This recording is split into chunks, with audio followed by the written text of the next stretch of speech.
പണ്ട് പണ്ടൊരിടത്ത് ഒരു ഗ്രാമത്തിൽ ഒരച്ഛനും മകനും ജീവിച്ചിരുന്നു. അച്ഛൻ്റെ പേര് മുത്തു, മകൻ മാണിക്യം.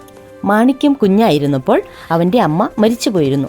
അമ്മയുടെ മരണശേഷം അവൻ്റെ അമ്മ വളർത്തിക്കൊണ്ടിരുന്ന കൺമണി എന്നു പേരുള്ള ഒരു ചെറിയ കുതിരക്കുട്ടി മാത്രമായിരുന്നു മാണിക്യന് കൂട്ട്. കൃഷിക്കാരനായിരുന്ന മാണിക്യൻ്റെ അച്ഛൻ പാടത്ത് പോകുമ്പോൾ മാണിക്യനെയും കൂടെ കൂട്ടും. അവൻ പാടവരമ്പത്തിരുന്ന് കളിക്കും. വൈകുന്നേരമാകുമ്പോൾ പുഴയിൽ കുളിച്ച് അച്ഛനും മകനും വീട്ടിലേക്ക് മടങ്ങും. അങ്ങനെയിരിക്കെ മുത്തു രണ്ടാമത് ഒരു വിവാഹം കഴിച്ചു. മാണിക്യം ആ അമ്മയെ ചെറിയമ്മ എന്ന് വിളിച്ചു പോന്നു. ആദ്യമൊക്കെ ചെറിയമ്മയ്ക്ക് മാണിക്യത്തെ സ്നേഹമായിരുന്നുവെങ്കിലും ക്രമേണ മാണിക്യനോട് നീരസം കാണിച്ചു തുടങ്ങി. തൊട്ടതിനും പിടിച്ചതിനുമൊക്കെ അവനെ ശകാരിക്കും. നല്ല അടിയും കിട്ടും. അവനാകെ സങ്കടപ്പെട്ട് കരഞ്ഞു. അവനാകെ സങ്കടം പറയാനുണ്ടായിരുന്നത് കുതിരക്കുട്ടി കൺമണി മാത്രമായിരുന്നു. ഒരിക്കൽ അബദ്ധത്തിൽ ഒരു പാത്രം അവൻ്റെ കയ്യിൽ നിന്ന് വഴുതി താഴെ വീണ് പൊട്ടിപ്പോയി. ചെറിയമ്മ അവനെ പൊതിരെ തല്ലി. ഭക്ഷണം പോലും കഴിക്കാൻ കൊടുത്തില്ല. മാത്രമല്ല അച്ഛൻ വന്നപ്പോൾ വീട്ടിലുള്ളതെല്ലാം ഇവൻ എടുത്ത് എറിഞ്ഞു പൊട്ടിക്കുവാണ് എന്നുകൂടി പറഞ്ഞു കൊടുത്തു. അറിയാതെയാണെന്ന് മാണിക്യം എത്ര പറഞ്ഞിട്ടും അച്ഛൻ അവനെ ഒരുപാട് വഴക്കു പറഞ്ഞു. നീ ഇറയത്ത് കിടന്നാൽ മതി എന്നുകൂടി അച്ഛൻ പറഞ്ഞു. അവന് ഭയങ്കര സങ്കടമായി. വരാന്തയിൽ കിടന്ന മാണിക്യം വിശപ്പും ക്ഷീണവും കാരണം പെട്ടെന്ന് ഉറങ്ങിപ്പോയി. മാണിക്യം നല്ല ഉറക്കത്തിലായിരുന്നു. പുറത്ത് നല്ല മഞ്ഞ് പെയ്യുന്നു. ആകാശത്ത് നക്ഷത്രങ്ങൾ മിന്നിത്തിളങ്ങി. നല്ല തണുത്ത കാറ്റ് വീശുന്നു. മാണിക്യം ഒന്നുകൂടി ചുരുണ്ടുകൂടിയിരുന്നു. നല്ല തണുപ്പ്. മാണിക്യം കിടന്ന് തണുത്തു വിറയ്ക്കുന്നത് കണ്ട കുതിരക്കുട്ടി കൺമണി സാവധാനം അവൻ്റെ അടുത്തേക്ക് വന്നു. അല്പനേരം അവനെ നോക്കി നിന്ന ശേഷം അവനോട് ചേർന്ന് കിടന്നു. കൈകൾ കൊണ്ട് കെട്ടിപ്പിടിച്ചു. ഒരുപാട് നാളുകൾക്ക് ശേഷം മാണിക്യം സുഖമായും സ്വസ്ഥമായി നല്ല സ്വപ്നം കണ്ട് ഉറങ്ങി. കാലത്ത് ആദ്യം ഉണരുന്നത് അച്ഛൻ മുത്തുവാണ്. മുത്തു നോക്കുമ്പോൾ കൺമണി മാണിക്യനെ കെട്ടിപ്പിടിച്ച് കിടക്കുന്നു. കുതിരയെയും കെട്ടിപ്പിടിച്ചുറങ്ങുന്ന തൻ്റെ മകനെ കണ്ട മുത്തു സങ്കടത്തോടെ അവനെ വാരിയെടുത്ത് ഉമ്മ വച്ചു. കൺമണി സാവധാനം മുറ്റത്തേക്ക് ഇറങ്ങിപ്പോയി. മാണിക്യനിപ്പോൾ 5 വയസ്സായി. അവനെ പള്ളിക്കൂടത്തിൽ ചേർത്തു. മാണിക്യം പള്ളിക്കൂടത്തിൽ പോകുന്നത് കൺമണിയുടെ പുറത്ത് കയറിയാണ്. അവൻ പഠിക്കാൻ നല്ല മിടുക്കനാണ്. അധ്യാപകർക്കെല്ലാം അവനെ വലിയ ഇഷ്ടമാണ്. അവൻ ക്ലാസ്സിലിരിക്കുമ്പോൾ അവന് കാണാവുന്നതുപോലെ അടുത്തുള്ള പുൽമേട്ടിൽ കൺമണി മേഞ്ഞു നടക്കും. സ്കൂൾ വിട്ട് മാണിക്യം പുറത്തിറങ്ങുമ്പോൾ കൺമണി കാത്തു നിൽക്കുന്നുണ്ടാവും. കൺമണിയുടെ പുറത്ത് കയറിയുള്ള മാണിക്യൻ്റെ യാത്ര കാണേണ്ടത് തന്നെയാണ്. കുട്ടികൾക്കൊക്കെ കൗതുകമാണ്. ദൂരേക്കൊന്നും കൺമണി പോകില്ല. അവൻ്റെ ഒരു ശ്രദ്ധ എപ്പോഴും മാണിക്യനോടൊപ്പമുണ്ട്. മാണിക്യൻ്റെ കൂട്ടുകാരികളുമൊക്കെയായി കൺമണി നല്ല ചങ്ങാത്തത്തിലാണ്. ഒന്നിച്ച് വീട്ടിലേക്ക്. പാടത്തിനടുത്തുള്ള ആ മൺറോഡും പാടവും വളരെ മനോഹരമാണ്. അമ്പലം വലം വെച്ചാണ് റോഡ് കടന്നു പോകുന്നത്. അമ്പലത്തിനടുത്തായി വലിയൊരു ആൽമരം നിൽക്കുന്നു. നിറയെ മാമ്പഴങ്ങളുള്ള മാവിൻ്റെ താഴെ എത്തുമ്പോൾ കൺമണി ഒന്ന് നിൽക്കും. മാണിക്യം മാമ്പഴം പറിച്ച് കൺമണിക്ക് കൊടുത്ത് അവനും കഴിക്കും. മാണിക്യം എപ്പോഴും അവൻ്റെ കുഞ്ഞു സങ്കടങ്ങൾ കൺമണിയോട് പറയും. കൺമണി അവനെ സമാധാനിപ്പിക്കും. അവൻ്റെ എല്ലാ പ്രശ്നങ്ങൾക്കുമുള്ള ഉത്തരങ്ങളും പരിഹാരങ്ങളും കൺമണിയുടെ പക്കലുണ്ട്. അവരുടെ സൗഹൃദം ചെറിയമ്മയ്ക്ക് ഒട്ടും ഇഷ്ടമല്ല. കിട്ടുന്ന എല്ലാ അവസരങ്ങളിലും മാണിക്യനെ ദ്രോഹിച്ചിരുന്ന ചെറിയമ്മയിൽ നിന്ന് എപ്പോഴും രക്ഷിച്ചിരുന്നത് കൺമണിയായിരുന്നു. മാണിക്യം എന്ത് ചോദിച്ചാലും കൺമണിക്ക് മറുപടി ഉണ്ടായിരുന്നു. മാണിക്യം വിചാരിച്ചിരുന്നത് കുതിരകൾക്കെല്ലാം മനുഷ്യരെ പോലെ സംസാരിക്കാൻ കഴിയുമെന്നായിരുന്നു. അതുകൊണ്ട് തന്നെ മാണിക്യന് കൺമണി സംസാരിക്കുന്നതിൽ ഒരു പുതുമയും ഉണ്ടായിരുന്നില്ല. അങ്ങനെ വർഷങ്ങൾ കടന്നുപോയി. മാണിക്യം ഇപ്പോൾ 5ാം ക്ലാസ്സിലാണ് പഠിക്കുന്നത്. ഇനി മുതൽ മാണിക്യം കൂട്ടുകാരുടെ കൂടെ സ്കൂളിൽ പോകുന്നതാണ് അവൻ്റെ വളർച്ചയ്ക്ക് നല്ലത്. അതുകൊണ്ട് കൺമണി ഇനി കൂടെ പോകണ്ട. മാണിക്യൻ്റെ അച്ഛനോട് ഇങ്ങനെ പറഞ്ഞപ്പോൾ അദ്ദേഹവും ശരിയായിരിക്കും എന്ന് വിചാരിച്ചു. അവൻ സ്കൂളിൽ പോകാൻ സമയത്ത് ചെറിയമ്മ കൺമണിയെ പിടിച്ച് കെട്ടിയിട്ടു. യാത്ര പറയാൻ ചെന്ന മാണിക്യനോട് കൺമണി പറഞ്ഞു, ചെറിയമ്മ എന്തോ പ്ലാൻ ചെയ്യുന്നുണ്ട്. ഞാൻ 3 പ്രാവശ്യം കരയും. നീ അപ്പോൾ എങ്ങനെയെങ്കിലും ഇവിടെ എത്തണം. മാണിക്യം തലകുലുക്കി സങ്കടത്തോടെ തിരിഞ്ഞു നോക്കിക്കൊണ്ട് സ്കൂളിലേക്ക് പോയി. ഇന്ന് ഞങ്ങൾ ഒരിടം വരെ പോകുവാണ്. തിരിച്ചു വരും വഴി മാണിക്യനെ കൂട്ടിക്കൊണ്ടു പൊയ്ക്കൊള്ളാം, ചെറിയമ്മ സ്കൂൾ അധികൃതരോട് പറഞ്ഞു. മാണിക്യനെ പോലെ തന്നെ കൺമണിയും അധ്യാപകരുടെയും കുട്ടികളുടെയും കൂട്ടുകാരനായിരുന്നു. കൺമണിയെ എല്ലാവരും ഇഷ്ടപ്പെട്ടു. വർഷങ്ങളുടെ പരിചയമല്ലേ. കൂട്ടുകാരോടൊപ്പം ഓടാനും ചാടാനും ഒക്കെ കൺമണിയും കൂടാറുണ്ട്. സ്കൂളിലെത്തിയ മാണിക്യന് ഒട്ടും സമാധാനമുണ്ടായിരുന്നില്ല. അവൻ്റെ ശ്രദ്ധ മുഴുവൻ കൺമണിയുടെ കരച്ചിലെങ്ങാനും കേൾക്കുന്നുണ്ടോ എന്നതിലായിരുന്നു. പെട്ടെന്ന് കൺമണിയുടെ അലറിയുള്ള കരച്ചിൽ മാണിക്യൻ്റെ കാതുകളിൽ മുഴങ്ങി. അവൻ ഒറ്റ ഓട്ടത്തിന് സ്കൂൾ ബാഗും എടുത്ത് വീട്ടിലേക്ക് ഓടി. ഇത് കണ്ട അധ്യാപകർ കുട്ടിയുടെ പിന്നാലെ ഓടിയെത്തി. കൺമണിയുടെ വീണ്ടും അലറിയുള്ള കരച്ചിൽ കേട്ട മാണിക്യം ഒറ്റ കുതിപ്പിന് കൺമണിയുടെ അടുത്തെത്തി. അവൻ ഞെട്ടിപ്പോയി. 4 മല്ലന്മാർ കൂടി കൺമണിയെ പിടിച്ചു വച്ചിരിക്കുന്നു. ഒരാൾ കൺമണിയെ പിടിച്ചു കെട്ടാനൊരുങ്ങുന്നു. മാണിക്യനെയും കൂട്ടുകാരെയും നാട്ടുകാരെയും കണ്ട അവർ ഞെട്ടിത്തിരിഞ്ഞ് മാണിക്യൻ ഓടി കൺമണിയുടെ അടുത്ത് ചെന്നു. കൺമണി ചാടി എഴുന്നേറ്റു. മാണിക്യൻ ഓടി വന്ന് കൺമണിയുടെ പുറത്ത് കയറി ദൂരേക്ക് പാഞ്ഞുപോയി. മാണിക്യനും കുതിരയും വലിയൊരു വനത്തിലെത്തിച്ചേർന്നു. രക്ഷപ്പെട്ട ആശ്വാസം രണ്ടുപേരുടെയും മുഖത്ത് കാണാമായിരുന്നു. വിശപ്പും ദാഹവും കൊണ്ട് നന്നായി അവർ ക്ഷീണിച്ചിരുന്നു. കൺമണി ധാരാളം പഴങ്ങൾ നിൽക്കുന്ന ഒരു മരത്തിന് ചുവട്ടിൽ മാണിക്യനെയും കൊണ്ടെത്തി.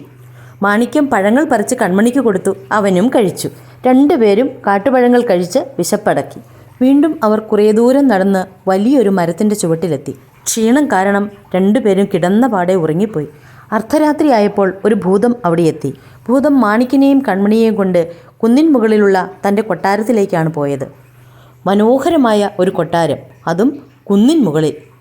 രണ്ടുപേരും അമ്പരന്ന് പോയി. പക്ഷെ ഭയം കൊണ്ട് അവരാരും ഒന്നും മിണ്ടിയില്ല. അങ്ങനെ അവർ ഭൂതത്തിൻ്റെ കൊട്ടാരത്തിലെത്തി. ഭൂതം രണ്ടുപേരെയും കൊണ്ടുപോയി ഓരോ മുറികളിലായി അടച്ചു. ഭൂതത്തിൻ്റെ കൊട്ടാരത്തിൽ രണ്ടുപേര് കൂടിയുണ്ട് കേട്ടോ.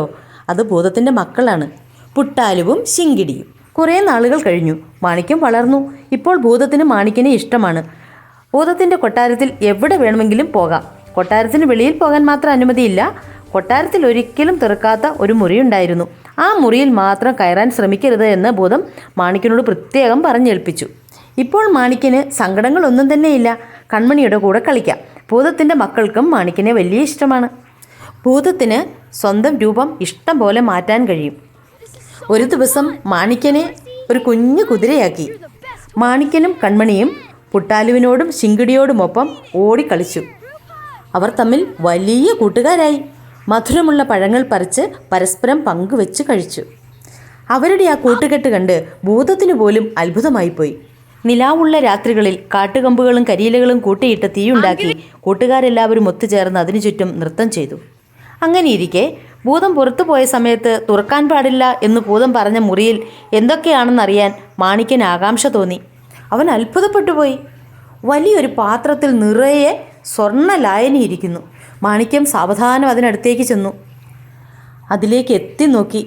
എന്നിട്ട് തൻ്റെ ചൂണ്ടുവിരൽ കൊണ്ട് ആ സ്വർണ്ണ ലായനിയിൽ പതുക്കെ ഒന്ന് മുക്കി. അവൻ്റെ വിരൽ തനി തങ്കമായി മാറി. മാണിക്യം പേടിച്ചു പോയി. കൈ കഴുകിയിട്ടും തുടച്ചിട്ടും ഒന്നും വിരലിൽ പറ്റിപ്പിടിച്ച തങ്കം പോകുന്നില്ല. മാണിക്യം വേഗം ചെന്ന് കൺമണിയോട് കാര്യം പറഞ്ഞു. അയ്യോ, നീ എന്തു പണിയാ കാണിച്ചത്? ഒരു കാര്യം ചെയ്യാം, പെട്ടെന്നൊരു തുണി കീറിയെടുത്ത് വിരൽ കെട്ടിവെക്കേ, കൺമണി പറഞ്ഞു. മാണിക്യം കൺമണി പറഞ്ഞതുപോലെ തൻ്റെ കൈവിരൽ തുണിക്കഷ്ണം കൊണ്ട് കെട്ടിവെച്ചു. ഭൂതം തിരിച്ചെത്തിയപ്പോൾ നിന്ന് പരുങ്ങുന്ന മാണിക്യനെ അടുത്തേക്ക് വിളിച്ചു. പെട്ടെന്ന് മാണിക്യം തൻ്റെ കൈ പുറകിൽ ഒളിപ്പിച്ചു. ഇത് കണ്ട ഭൂതം അവൻ്റെ കൈ പിടിച്ചു നോക്കി എന്തു പറ്റിയെന്ന് ചോദിച്ചു. എന്നിട്ട് കൈയുടെ കെട്ടഴിച്ചു നോക്കി. ഭൂതത്തിന് നല്ല ദേഷ്യം വന്നു. മാണിക്യൻ്റെ ഇരു ചിവകളിലും പൊക്കിയെടുത്ത് പതുക്കെ ആ കലത്തിലെ സ്വർണ്ണ ലായനിയിലേക്ക് മുക്കി പൊക്കിയെടുത്തു. മാണിക്യൻ്റെ ശരീരം മുഴുവൻ തനി തങ്കമായി മാറി. പെട്ടെന്നുണ്ടായ ദേഷ്യത്തിൽ ഭൂതം അങ്ങനെ ചെയ്തെങ്കിലും പിന്നീട് നല്ല സങ്കടമായി. കൺമണി അവനെ സമാധാനിപ്പിച്ചു. വിഷമിക്കേണ്ട, നമുക്കൊരു വഴി കണ്ടെത്താം. അങ്ങനെ കുറച്ച് ദിവസങ്ങൾ കഴിഞ്ഞു. നേരത്തെ ഉണ്ടായിരുന്ന സ്വാതന്ത്ര്യം കൂടി മാണിക്യന് നഷ്ടപ്പെട്ടു. അവനെ മുറി വിട്ട് പുറത്തിറങ്ങാൻ പോലും ഭൂതം അനുവദിച്ചില്ല. പെട്ടെന്നൊരു ദിവസം ഭൂതം പുറത്തു പോയ അവസരം നോക്കിയിരുന്ന കൺമണി മാണിക്യൻ്റെ അടുത്തെത്തി. ഭൂതത്തിൻ്റെ മക്കൾ നല്ല ഉറക്കമായിരുന്നു. മാണിക്യനെയും പുറത്തു കയറ്റി കൺമണി ദൂരേക്ക് പാഞ്ഞുപോയി. വനത്തിൻ്റെ മറുഭാഗത്തെത്തിയ കൺമണി അവിടെയുള്ള ഒരു പാറക്കൂട്ടത്തിനടുത്തെത്തി. അവിടെ പാറപ്പുറത്തുണ്ടായിരുന്ന പുലിത്തോലെടുത്ത് കൺമണി മാണിക്യന് ധരിക്കാൻ കൊടുത്തു. വീണ്ടും യാത്ര തുടർന്ന അവരുടെ യാത്ര അവസാനിച്ചത് മറ്റൊരു രാജ്യത്ത് ചെന്നായിരുന്നു. അവിടെ ഒരുപാട് ആളുകൾ കൂടി നിൽക്കുന്നത് കണ്ട കൺമണി സാവധാനം മാണിക്യനെയും കൊണ്ട് ഒതുങ്ങി നിന്ന് ശ്രദ്ധിച്ചു. മനോഹരമായ ഒരു വലിയ പന്തൽ. മഹാരാജാവും റാണിയും മന്ത്രിയും പരിവാരങ്ങളും എല്ലാം ഉണ്ട്. വിവിധ രാജ്യങ്ങളിൽ നിന്നുള്ള രാജാക്കന്മാരെല്ലാവരും നിരന്ന കസേരകളിലിരിക്കുന്നു. സുന്ദരിയായ രാജകുമാരി കയ്യിൽ വലിയൊരു ഹാരവുമായി നിൽക്കുന്നു. രാജകുമാരിയുടെ സ്വയംവരം. രാജകുമാരി എല്ലാവരെയും ഒന്ന് നോക്കി, സദസ്സിനെ വണങ്ങി, അച്ഛനെയും അമ്മയെയും നോക്കി. അവർ തലകുലുക്കി അനുവാദം നൽകി. കുമാരി ഹാരം ചുഴറ്റി എറിഞ്ഞു. പൂമാല സഞ്ചരിക്കുന്ന വഴിയെ എല്ലാവരുടെയും കണ്ണുകൾ പാഞ്ഞു. അതാ കുതിരപ്പുറത്തിരിക്കുന്ന വിചിത്ര വേഷധാരിയായ മാണിക്യൻ്റെ കഴുത്തിൽ ഹാരം വന്ന് പതിച്ചു. എല്ലാവരും അമ്പരന്നു പോയി. താൻ സ്വയംവരം ചെയ്ത ആൾ തന്നെ മതി തനിക്ക് വരനായി എന്ന് കുമാരി തീർത്തു പറഞ്ഞു. അങ്ങനെ കുമാരിയുടെയും മാണിക്യൻ്റെയും വിവാഹം വളരെ ആർഭാടമായി നടന്നു. മാണിക്യൻ്റെ നിഷ്കളങ്കമായ സ്നേഹത്തിൽ കുമാരി അതീവ സന്തോഷവതിയായിരുന്നു. കൺമണിക്കാണെങ്കിൽ മാണിക്യനേക്കാൾ സന്തോഷം. അങ്ങനെ സന്തോഷകരമായി കുറേ നാളുകൾ അങ്ങ് കഴിഞ്ഞു. രാജകുമാരിയുടെ പേര് സുഗന്ധി. കുമാരിക്കൊരു സംശയം. എന്തിനാണ് മാണിക്യം പുലിത്തോൽ മാത്രം ധരിക്കുന്നത്? കുമാരി മാണിക്യനോട് ചോദിച്ചു. അതൊരു കഥയാണ്, ഞാനത് നിനക്ക് പിന്നീട് പറഞ്ഞു തരാം. മാണിക്യം സുഗന്ധിയോട് പറഞ്ഞു. സുഗന്ധി എന്തായാലും ഈ രഹസ്യം കണ്ടുപിടിക്കുവാൻ തീർച്ചയാക്കി. പുലിത്തോൽ അഴിച്ചു വെച്ച് കുളിക്കാൻ പോയ സമയത്ത് കുമാരി പുലിത്തോൽ എടുത്ത് മാറ്റിവെച്ചു. കുളി കഴിഞ്ഞ് തിരിച്ചു വന്ന മാണിക്യനെ കണ്ട് കുമാരി അമ്പരന്ന് പോയി. പെട്ടെന്ന് കുമാരി പുലിത്തോലെടുത്ത് കുമാരന് ധരിക്കാൻ കൊടുത്തു. മാണിക്യം തന്റെ കഥ കുമാരിയോട് പറഞ്ഞു. കുമാരിക്ക് മാണിക്യനോട് സഹതാപമായി. അങ്ങനെയിരിക്കെ അയൽ രാജ്യത്ത് യുദ്ധം നടക്കുന്നു.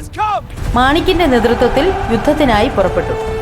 ശക്തമായ പോരാട്ടത്തിൽ മറ്റ് രാജാക്കന്മാരെ പരാജയപ്പെടുത്തിയ മാണിക്യം ആ രാജ്യം പിടിച്ചടക്കി. ഇതറിഞ്ഞ മഹാരാജാവും റാണിയും മകളെയും കൂട്ടി അവിടെ എത്തി.